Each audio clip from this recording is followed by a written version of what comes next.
For those of you who were here in the evening yesterday, we talked about a paradox, the purpose paradox, the sort of advantages and disadvantages of aligning your strategy behind purpose. I want to talk about another paradox now. It's not all we talk about, but we've got a few paradoxes that we can talk about. This is the persuasion paradox, and this is about how you connect with customers, a subject we've been talking about a lot this morning, and do that in a really powerful way. And I'm going to suggest to you that an awful lot of the things that you may think you know about winning customers may be wrong. And in particular, the key thing I'm going to suggest to you may be wrong is when you're trying to win customers by persuading them to do business with you, that is a big mistake. Don't do that. That's the last thing you need to do. Okay, so don't persuade. Don't try to persuade them. So the business that I run, we're a growth consultancy, strategic growth consultancy, and we work all over the world with all sorts of businesses. And what I'm going to talk to you about today is how you can persuade customers through connecting with them emotionally, the power of emotional activation and the disproportionate power that gives you in persuading people to do business with you. And I just want to start off with a little bit of sort of background, a slightly sort of quasi-scientific background about how consumers make decisions and choose between brands. And we would assert a lot of businesses don't really understand this, probably. We think this is a big mistake that a lot of businesses make. Certainly I did throughout my long executive career. I got this consistently wrong. So a little bit of brain science. None of this stuff is stuff we've made up. This all comes from the work of Daniel Kahneman. You'll all know well Daniel Kahneman. Many of you will have read his great book, Thinking Fast and Slow. And Kahneman's one of his key insights was that in the human brain there are two decision-making processes, and he called them System 1 and System 2. And System 1 is the subconscious brain, driven largely by emotional motivations, and System 2 is the conscious brain, which is largely rational. And of course, of the two, the only one we're aware of is the conscious brain. We're not aware of the subconscious one. And Kahneman's work showed how different those two parts of the brain are. The subconscious brain is intuitive and emotional, it's super fast, it's effortless, it's whirring away all the time, you can't feel it, and it's got huge capacity. The conscious brain, the bit we're aware of, is very different. It's rational, logical, it likes to think things through, it's quite slow, it's hard work, and it's got much smaller capacity. But the problem is, because the conscious brain is the part of the brain we're aware of, we think, that's me thinking, that's how I think. And businesses, which are uber-rational places, always default to trying to persuade customers in a very logical, conscious, rational way. Let me just explain to you, we're a little bit better than the competition, we're 5% better and we're 2% cheaper, so we're 7% overall bias.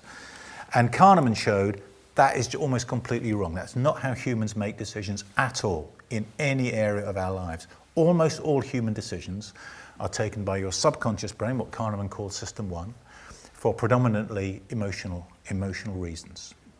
And most businesses don't fully understand this. So Kahneman's big insight really for the business world was if you want to persuade your customers, you have to understand the subconscious, largely emotional motivators that will be driving almost all their brand preference. And there's been lots of work since Daniel Kahneman. Many clever scientists have done work on this. And I just thought this is an interesting quote from some work that was done a few years ago, which showed that it's not just that it's the subconscious brain that's driving decision making, but it's also that consumers have built-in resistance. We have built-in resistance to people trying to sell us stuff. This piece of work said that there's evidence that explicit persuasion efforts actually generate an automatic and non-conscious counter-persuasion reaction. So we actively push back against efforts to persuade us to change our minds on something. So in effect, the harder you try to persuade your customers, if you're just banging away with a rational, but you're actually turning them off. You're actually making them less likely to persuade you, not more. And this was another quote I just thought was quite interesting. A guy saying, the sort of key mistake that the contemporary progressive mind makes is to think that our superior rationality is the cure for everything. And if we just think things through carefully, we'll be able to explain everything. And as this gentleman said, that's why we're so often battled and dismayed by what actually happens. Because, well, how did that happen? It wasn't logical. No, it's not logical. That's not how your brain works. And you can see the truth of this in a sort of parallel world to our business lives, politics. We all know politics. We all observe politics closely. And in the world of politics, you can see the essential genius of Kahneman's assertion that emotional connection is what drives decision making, not logical, rational persuasion. I'll give you a couple of examples of that. The classic example of that is Donald Trump, right? Donald Trump, 2016, against all expectations, against all opinion polls, won the presidential election. His appeal had almost no rational content. It was entirely emotional. Let's make America great again. Let's drain the swamp. Big, high-level emotional connection with the American voting public. Versus Hillary, who had a policy for everything, highly rational, highly logical. She was good on policy. She wanted to talk about it. She couldn't connect emotionally. Emotional connection beats logical persuasion every time. We in the UK had a similar experience with Brexit. Now, whichever side of that argument you were on, that was a classic battle between an uber-rational Remain campaign, David Cameron and George Osborne and Mark Carney and everybody, explaining ad nauseam how integrated our economy was with Europe, how much damage it would do. And the Leave campaign literally said, we've heard enough from the experts, shut up experts, who wants to take back control? Anybody here thinks Britain can't take back control of the country? Went, yeah, that sounds great. And all voted for Leave. Every opinion poll predicted the opposite. Emotional connection overcomes rational persuasion every time. And we see this in the business world too. Just one example of this you probably know this. This is a well-known example. Coke and Pepsi, when they're tested against each other for taste, blind taste tests, Pepsi wins 7 times out of 10. All over the world, that test has been replicated many times. Pepsi always wins. So Pepsi tastes better than Coke. That is a fact. So in a rational world, we would drink the cola that tastes better, wouldn't we? Because if we were rational people, we'd find our way to the better tasting Coke, but we don't. Coke outsells Pepsi in every market by quite a margin all over the world. The reason it's done that is because Coke has always been good at connecting with the emotions behind the soft drink category. So great times with family and friends and socialising. And Pepsi's got very stuck on this rational argument. They ran the Pepsi Taste Challenge for about 10 years, which was a rational, let me show you we taste better, so why don't you buy us? That's not how humans work. And if you think of your own experience, I would challenge all of you to say, every person in this room, the single most important decision that you've ever taken or will ever take in your lives, just the one single most important decision, you have taken or will take for entirely system one, intuitive, emotional reasons. What's that? What is that decision? Single decision, single most important decision. Don't get this answer wrong, Steve. What's the single most important decision you ever make in your life? Having a child. No, well, possibly, but is that yeah, so choice of partner. So we call that love, but that is a system one. So that is, you make your choice based on intuitive, high-level emotional needs, and then you post-rationalize, and you can persuade yourself that you made a rational decision. Nobody ever made that decision with a spreadsheet, evaluating the partners on their attributes and logically choosing the most suitable candidate. Some of us probably think we should, but that's not how you do it. So that's how decision-making works. So, the persuasion paradox, what I'm suggesting to you is the paradox, is that the harder we try to persuade, in our rational way, the harder we bang on about, I must persuade you that my product or service is a little better, the less persuasive we become. And that's the persuasion paradox. And that bedevils much of the business community all over the world. It's very hard to resist, but that's a big problem. So how do you influence it? Well, this is actually something which was touched on this morning in the context of customer experience discussion. But the way to influence those subconscious emotional factors is to understand the contexts, the circumstances where emotional connection is most important, and connect with those moments. So we call these, the work we do with our clients, we call these moments of maximum emotional engagement. In every market, every sector, everyone, B2C, B2B, doesn't matter. There are a small number of usage moments where your customers care disproportionately, emotionally, about whether your product or service is doing a good job. Those exist everywhere. Your customer's subconscious brain understands what those moments are and seeks to push you towards choosing brands that it thinks will best meet those needs. If you can identify those moments and you build your propositions or your selling messages around those moments, you will get a system on brain response and you will get chosen. I'll give you a couple of examples of this. Two well-known B2C and then one B2B example. So this is the first example. So you know this brand, right? Lynx deodorant for young teenage males. Of all the moments that young teenage males use deodorant, at work, at home, at school, after sport with their friends, there's only one moment where teenage boys care at all about whether their deodorant is working or not. And the rest of their lives, teenage boys do not care. But at that moment, they really care, right? Teenage boys really care. At that stage, you think, this is my aid to seduction. Lynx have understood that, and they've built their whole proposition around owning that moment. So Lynx don't talk about dryness or long-lasting or triple lock or sensitive skin. They just talk about we're an aid to seduction. And the whole proposition is built around that. It's not just a marketing message, so chunky black masculine packs and exotic African fragrances that teenage boys think are irresistible to teenage girls, and very direct marketing. And through owning that moment, they've got that emotional connection and they've driven more than 10 years of profitable growth all over the world with that metric. Moments of maximum emotional engagement.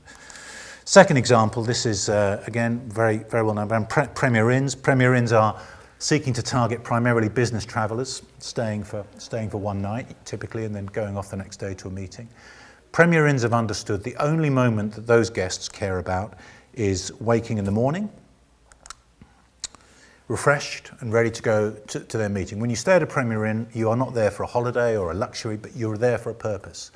Premier Inns have understood that, and they focused on owning that moment. So Premier Inns have invested in the highest quality mattresses, Hypnos mattresses, best you can get, 4 choices of pillow softness in a budget hotel, money back guarantee if you don't sleep well. They've owned that moment. And owning that moment has taken them from about a 15 share of market to close to a 40 share in less than 10 years. Own those moments and you will win. And this is just to give you an example that these moments apply to all markets. This was a client of ours, engineering company. One of their key products was ball bearings. Who could imagine emotions got anything to do with selling ball bearings? But this company had a superior quality ball bearing. It was technically better, but it was slightly more expensive, and they were struggling to sell.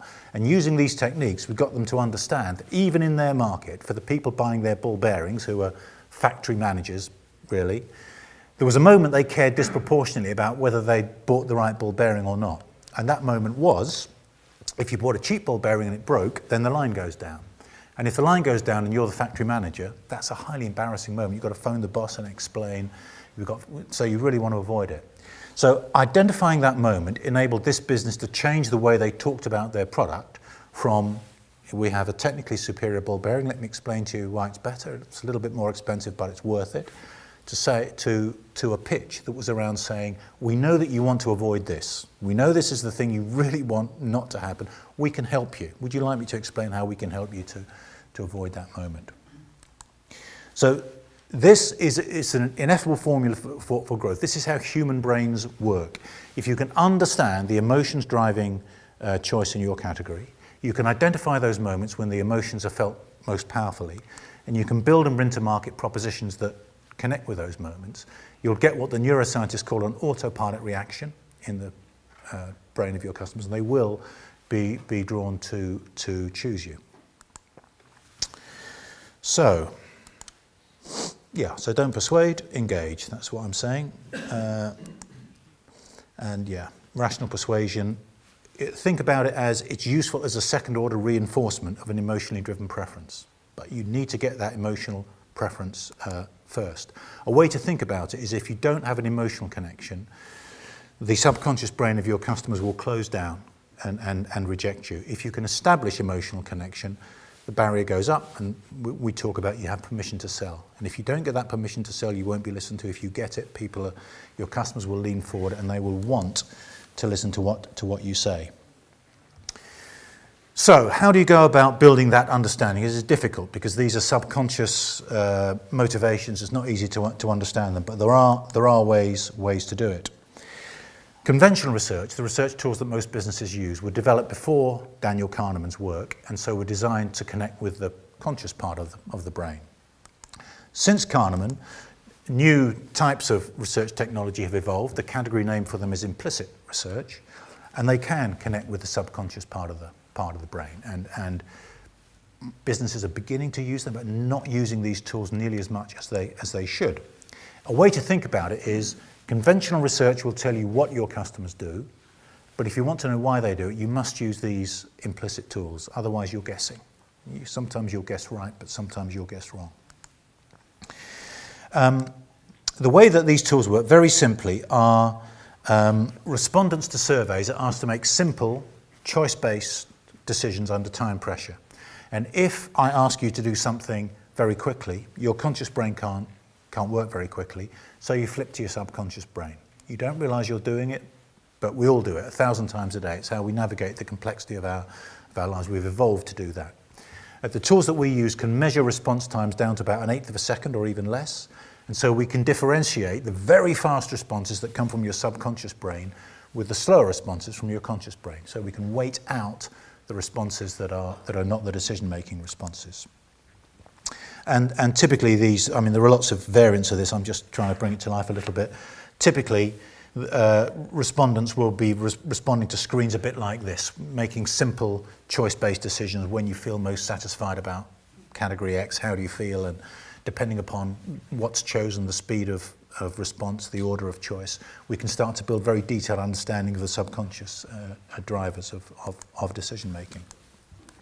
And there are lots of different ways of doing this, but the way that we approach it is we'll seek to understand decision-making by understanding what are the emotions driving choice in a market, what are the product or service attributes that activate those emotions, so what's the connection between what your product offers and what those emotions are, and when are the occasions, when does it matter most? And if you can understand that, you can build a model of satisfaction. This will be the ideal experience, so let's try to get as close as we can to that ideal experience. And once you understand that, you start to understand different groups of customers are high potential or low potential for you, the moments they care about are these moments, the messages you need to give them are these messages, and you can build what we call autopilot propositions, which give you the ability to get that system one reaction from your customers, and that is what you must strive to get.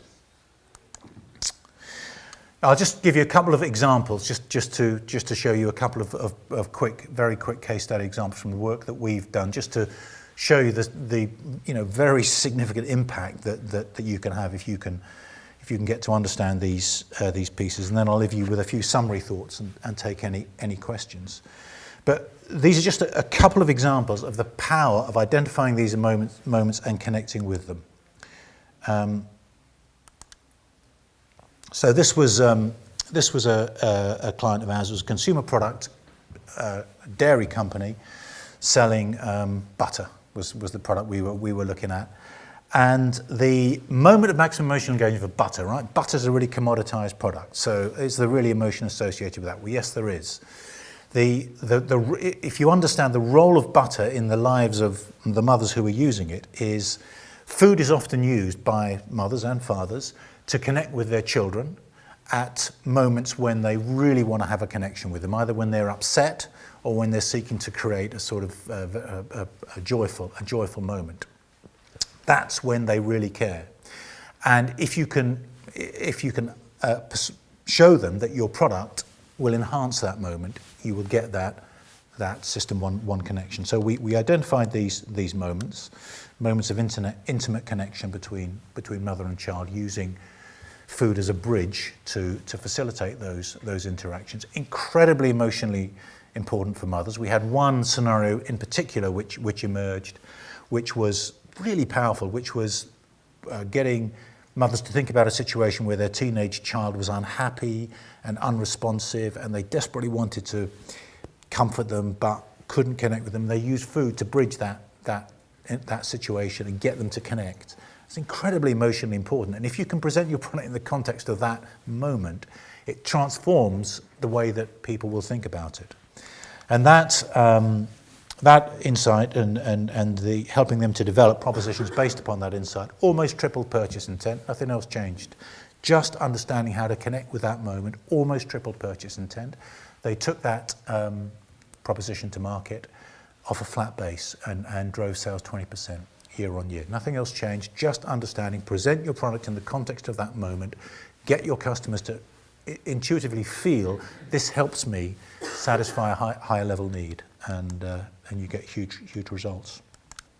Yeah, this was a retailer, a fashion retailer that was struggling, that we did some work for, and it was helping them to understand that for their customers, the moments where they cared most about the clothes they were wearing, about how those clothes made them feel, how those clothes appeared to others, the emotionally important moments were when they were going to meet with their friends. Those moments were emotionally much more important than when they were with their partner or when they were at work or in other situations. That's when they really cared. And by helping them to understand that and build propositions to connect with that moment, it was around getting a effortless wow from them. You go to see your friends and they go, wow, you look absolutely great. Oh, this really? Oh, just this old thing. That was incredibly emotionally powerful. And by helping them to understand that moment and position themselves to connect with that moment, the business which had been struggling turned around. Online sales kicked nearly 30% just by positioning in this way to effectively offer their customers the opportunity to generate that moment, that really critically emotionally important moment when they get that reaction in circumstances where it really mattered. And this was an Asian business that we did some work for, which, well, the moment was around sharing food with others. That was the critical moment in the context. It was sort of street food in Asia, and the critical moment was being the person that discovers the great tasting food that will bring your friends together and give you that emotional kick of, I was the person that brought everybody together. Really powerful for them. And I mean, drove incredible up 60% sales kicks in the categories for which it was relevant. So, summary of the points that I've made. I've described it here as emotion eats logic for breakfast. It really does. Emotion is where decisions are made. That is how your customers are making their decisions in all categories, B2B, B2C. You must secure that emotional connection before you pitch, otherwise the barriers are down and they won't listen to you. Rational sales pitches can be counterproductive, indeed are counterproductive. We're hardwired to resist all the plethora of selling messages that we get. Your brain is hardwired that way, and over time it becomes counterproductive. If you haven't got that emotional connection, you're probably pushing customers further away from you rather than pulling them towards you. The key is to identify those moments of maximum emotional engagement. They exist in every market. They will exist in your market. And if you can identify them and develop propositions to connect with those moments, you'll get that permission to sell. And that's critical. And I strongly advise everybody here to, if you're not already using them in your business, get across implicit research tools. They're no more difficult or expensive to use than conventional tools, but they will give you those additional insights that are essential, and without them you will be guessing, and you won't always get it right. If you can get it right and you can build propositions to connect with those moments, then you get that subconscious brain reaction, which is incredibly powerful, and that's how it works. And so I was just I wondered whether these were interesting questions to ask you to think about, observations on how your company thinks about building emotional motivations. Do you make any use of these tools at the moment? Are they research tools that you're aware of and that you're using? And is anybody here brave enough to give me any examples of moments of maximum emotional engagement in your categories?